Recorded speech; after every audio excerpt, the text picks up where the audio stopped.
বড় পুঁই শাকের ডালটা। একটাই পুঁই শাক হয়েছে এখানে, তো কি মোটা আর কতটা বড়। এই একটা পুঁই শাক তুললেই একটা তরকারি হয়ে যাবে।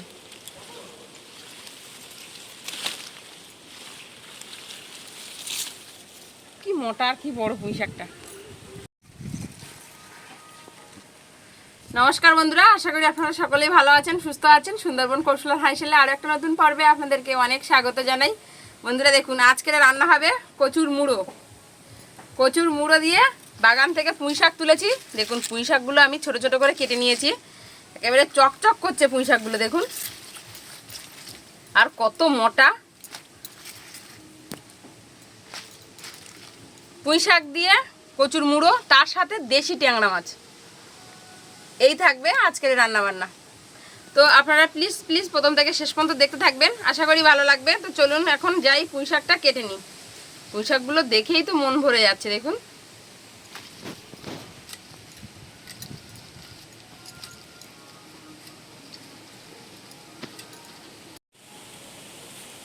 মাছগুলো আমি আগে কেটে ধুয়ে পরিষ্কার করে নিয়েছি। এখন পুঁই শাক আর কচুর মুড়োটা কাটবো।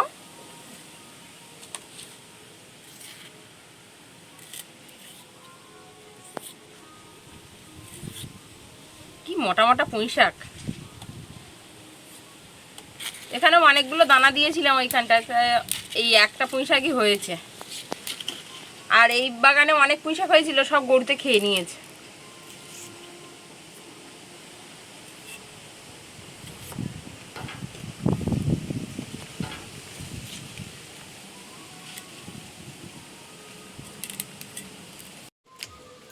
পুঁই শাকটা কাটা হয়ে গেছে, এবারে কচুর মূল দুটো কেটে নেব।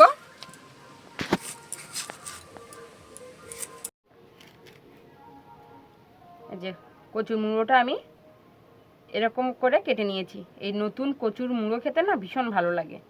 এরকম বড় বড় করে কেটে নিয়েছি।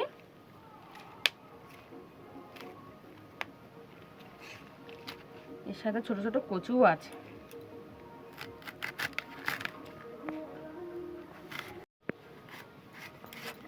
এই কচুর মুড়োটা অনেক বড়।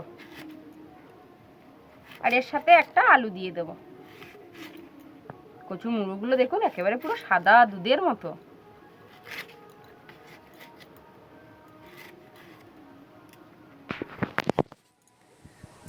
কত বড়।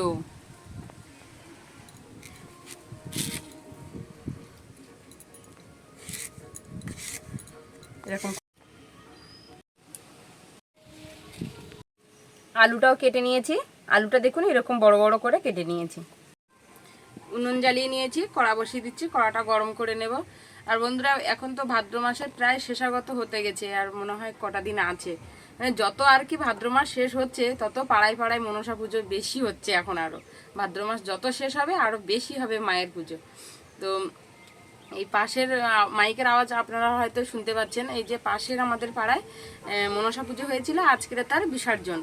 কারণ আজকের সোমবার আছে, বিসর্জন দিয়ে দেবে, নাহলে কালকে তো আবার মঙ্গলবার, বিসর্জন দিতে পারবে না। ওই জন্য আজকের বিসর্জন দিয়ে দিচ্ছে। ভীষণ আওয়াজ হচ্ছে মাইকের। হাওয়াটা এইভাবে হচ্ছে বলে আপনারা হয়তো হালকা শুনতে পাচ্ছেন। যদি হাওয়াটা এইভাবে না হতো, দেখতে পেতেন কান ফাটিয়ে দিত। কড়াইতে দিয়ে দিচ্ছি সাদা তেল। কড়াটা বেশ সুন্দর গরম হয়ে গেছে, উনুনটা জ্বলছেও বেশ সুন্দর।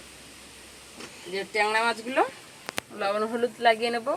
অনেকটাই ট্যাংরা মাছ, এর সাথে দুটো লাটা মাছও আছে।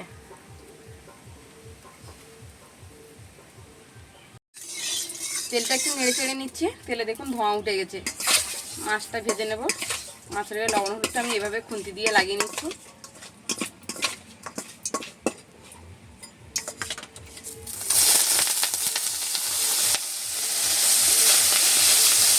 দেখুন কিরকম ধোঁয়া উঠে গেছে, কি জোরে জ্বলছে উনুনটা। মাছগুলো একটু নেড়ে ছেড়ে দিলাম। দেখুন এতটা মাছ দিয়েছি, এখনো এতটা ট্যাংরা মাছ আছে। মাছগুলো উল্টে ওপিটটাও ভালোভাবে ভেজে নেব।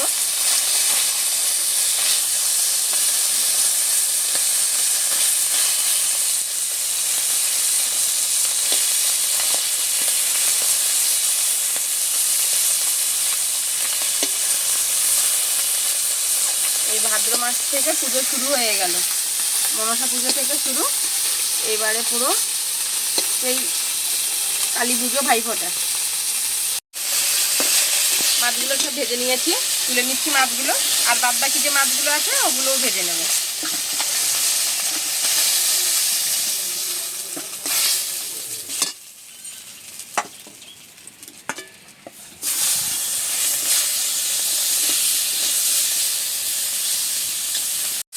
মাছগুলো সব তুলে নিয়েছি। এই কড়াইতে দিয়ে দেবো সাদা তেল, আর দিয়ে দিচ্ছি শুকনো লঙ্কা গোটা জিরে ফোড়নের জন্য।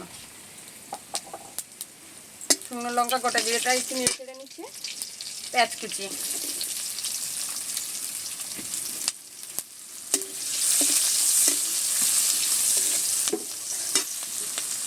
পেঁয়াজটাকে হালকা করে ভেজে নিয়েছি। দিয়ে দেবো আদা রসুন বাটা।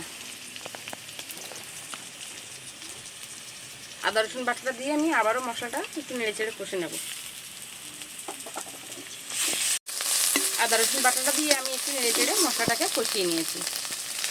এবারে দিয়ে দেবো কেটে রাখা কচুর মুড়ো, পুঁই শাক আর আলু।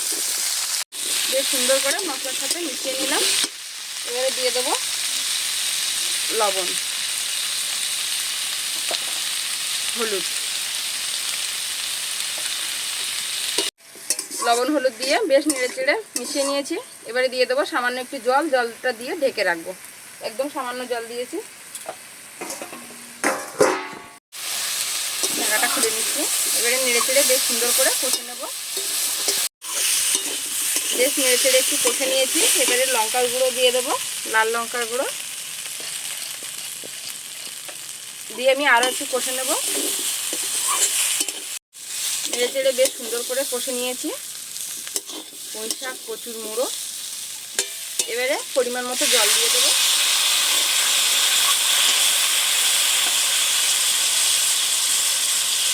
পরিমাণ মতো জল দিয়ে দিয়েছি।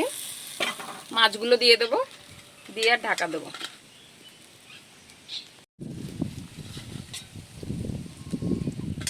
সব মাছগুলো দিয়ে দিলাম। পুরো কড়া ভর্তি ভর্তি মাছ হয়েছে। এবার ঢাকা দিয়ে বেশ সুন্দর করে ফুটিয়ে নেব। বেশ সুন্দর কিন্তু তরকারিটা ফুটে গেছে। এবারে ঢাকাটা খুলবো, দেখে নেব। দেখুন তরকারিটা দেখতে একেবারে পুরো মাছ ভরা,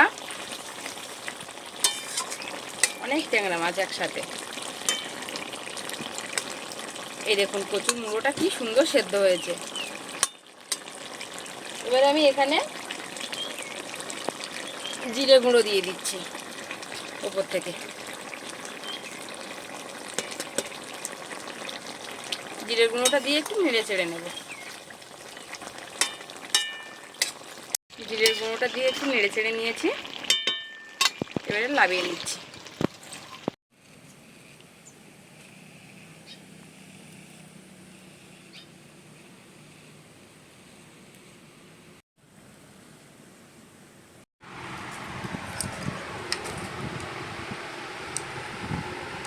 সামলাটা একেবারে যেন তেল ছেড়েছে এরকম ভাব।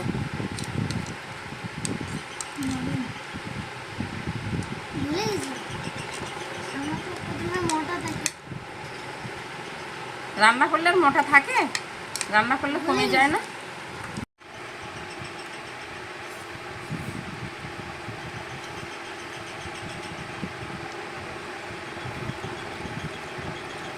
দারুণ স্বাদ। আপনারা না খেলে বুঝতে পারবেন না যে সামলার কি স্বাদ।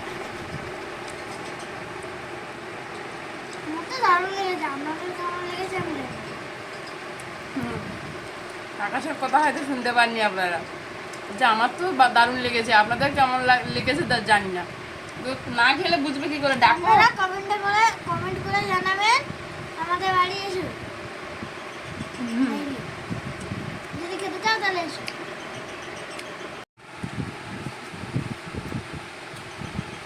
কি অসাধারণ খেতে বন্ধুরা, কি বলবো, খুব সুন্দর লেগেছে। এই সামলার তরকারি এত সুন্দর লাগে, ভীষণ ভালো লাগে।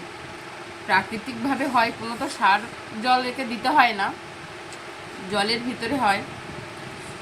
চিংড়ি মাছের সাথে যা অসাধারণ লেগেছে খেতে, খুব ঠান্ডা তরকারি কিন্তু সামলা।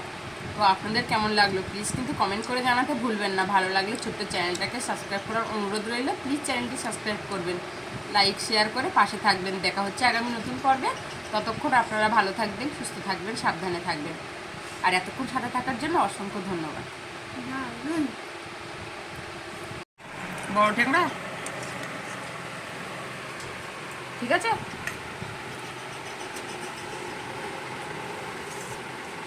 যা কিছু হবে বড়র দিকে লক্ষ্য। হ্যাঁ,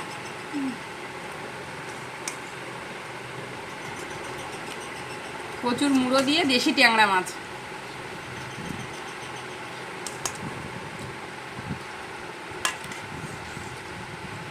মুড়ো দিয়ে ট্যাংরা মাছ,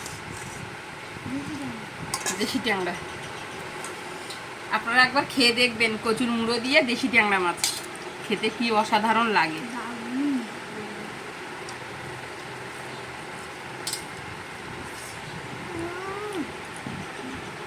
দারুণ। পুঁই শাক আর কচু মুড়ো, মুড়ো দেশি ট্যাংরা আর দেশি ট্যাংরা পুরো জমে গেছে আজকে। অসাধারণ লেগেছে খেতে। কচুর মুড়ো দিয়ে দেশি ট্যাংরা মাছ। আর এখন তো কচুর মুড়োগুলো নতুন নতুন, এখনও মানে কচু কিন্তু ওঠেনি বন্ধুরা। আগাম মারা লাগিয়েছিল কচু, সেই কচুর মুড়ো। আগাম না লাগালে এই সময় কিন্তু কচুর মুড়ো খাওয়াই যায় না। আমাদের তো এখনও কচু হয়ইনি, একেবারে একটু একটু। এই কচুর মুড়ো দিয়ে দেশি ট্যাংরা যা স্বাদ লেগেছে খেতে কি বলবো। আমি খেয়েছি দেশি ট্যাংরা